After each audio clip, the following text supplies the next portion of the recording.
Hello friends, આપણે આ વિડીયોમાં જોવાના છીએ ધોરણ 12 હિન્દીનું પ્રથમ પરીક્ષા 2022નું સંપૂર્ણ સોલ્યુશન.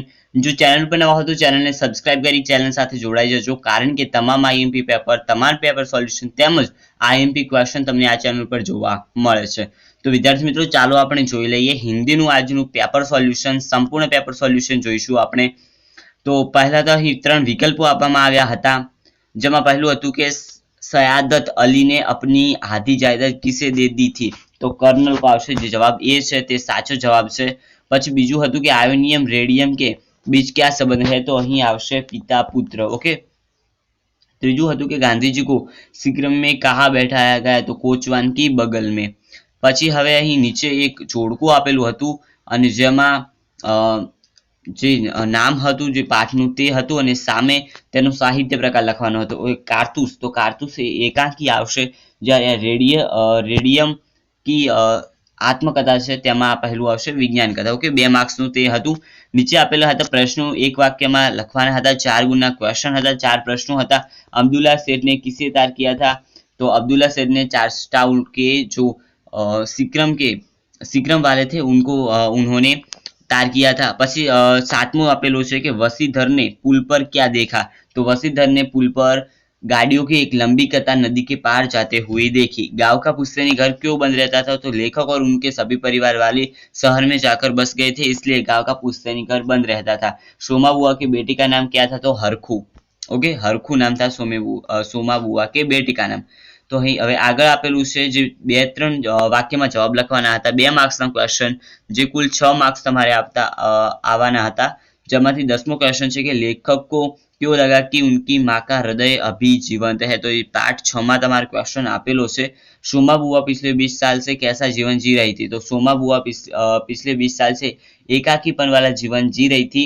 उनके बेटे के मृत्यु हो गया था और इसीलिए उनके पति भी शौक के कारण सन्यासी होकर चले गए थे और वो घर में अकेली रहती थी. हिंदुस्तानी भाइयों ने गांधी जी को क्या कहा. तो उनको ईसा सेठ ने उन्हें उनके पास ले जाने के लिए कहा है, ऐसा हिंदुस्तानी भाइयों ने गांधी जी को कहा. અને આગળ આપેલો અથવામાં હતો કે चार्ल्स टाउन से जोहानिसबर्ग कैसे पहुंचा जा सकता है. तो कोडो की सिरकम के द्वारा चार्ल्स टाउन से जोहानिसबर्ग पहुंचा जाता है. बीच में स्टैंड टाउन पर रुका जाता है. ओके.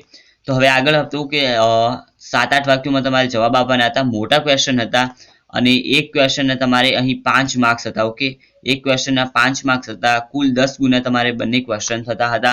તો પહેલું હતું કે 13મું છે કે પંડિત અલોપીદીન ने वंशीधर को जायदाद का स्थायी मैनेजर क्यों नियुक्त किया. એ બીજા પાઠમાં મળી જશે. રેડિયમ की उत्पत्ति का सविस्तर वर्णन करे.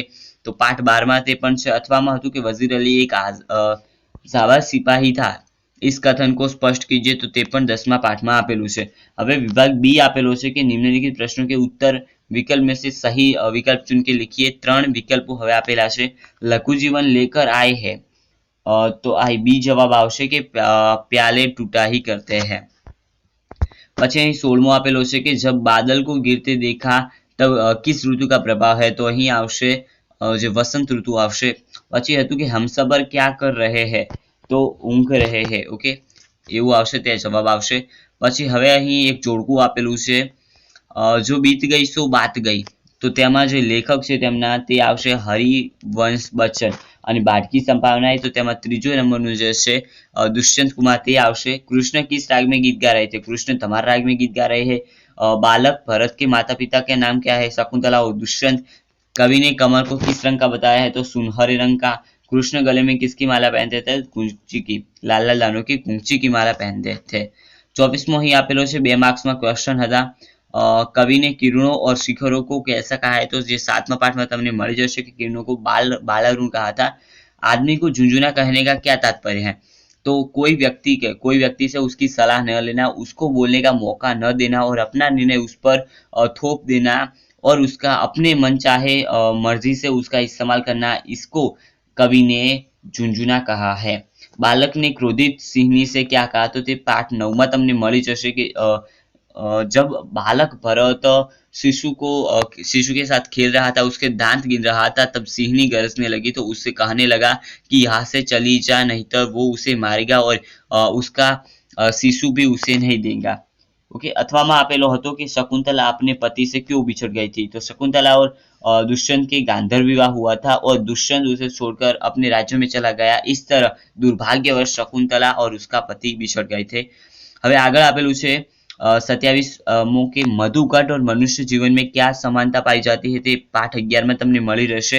ब्रज में कृष्ण द्वारा हेलनी खेलने का वर्णन पाठ 1 માં છે અને કૃષ્ણ की स्वांग गोपी का વર્ણન કીજે તો પાઠ 3 માં તે પણ આપેલું છે।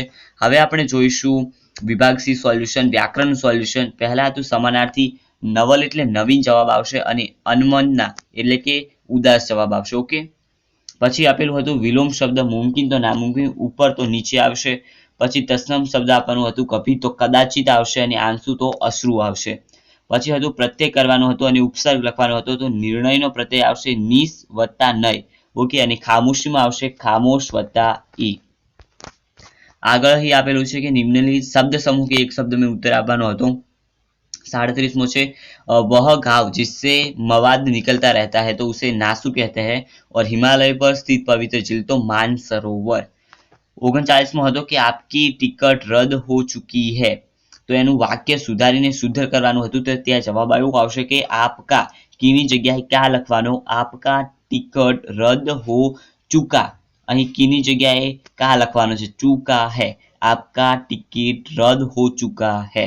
ओके, આગળ આપેલું હતું કે જો बीत गई सो बात गई કવિતા का अर्थ આપવાનું હતું, તો અતીત की दुख भरी बातें भूल जाना ही अच्छा है। ओके, પછી આગળ અહીં આપેલો હતો मुहावरे का अर्थ देनो હતો। मुहावराનો अर्थ આપવાનો હતો કે मीठे बोल बोलना, तो प्रेम से बात करना और नींव हिला देना जड़ या आधार कमजोर करना। પછી આગળ આપેલું હતું કે ઉત્તર 1-2 વાક્યમાં લખવાના હતા અને આ જે તમારે પાઠ સિવાય જે તમારે આવે છે તેમાંથી જવાબો આવવાના હતા। पुस्तकालय पुस्तकालय के लिए क्यों कहते हैं, तो पुस्तकालय में विभिन्न पुस्तकें होती है। आलय का अर्थ है घर, पुस्तकालय यानी कि पुस्तकों का घर, इसलिए पुस्तकालय पुस्तकों के आलय का आलय है। हार्डवेयर એટલે શું, तो हार्डवेयर कंप्यूटर का एक मशीन है जिसमें मॉनिटर, माउस आदि का शामिल होता है, तो इसलिए इसे हार्डवेयर कहते हैं।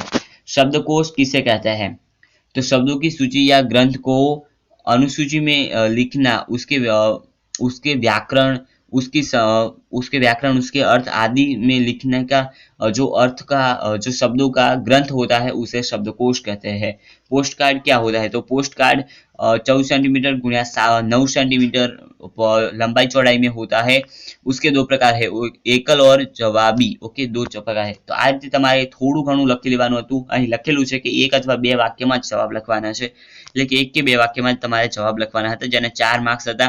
હવે આપેલો છે વિભાગ ડી, તેમાં 48મું હતું कि आपके कालीन देखेंगे किसी दिन, इस समय तो पाव कीचड़ में सने है, तो આનું વ્યાખ્યા આપવાની હતી અને સમજાવવાનું હતું। ઓકે, જે 5 માર્ક્સનું હતું।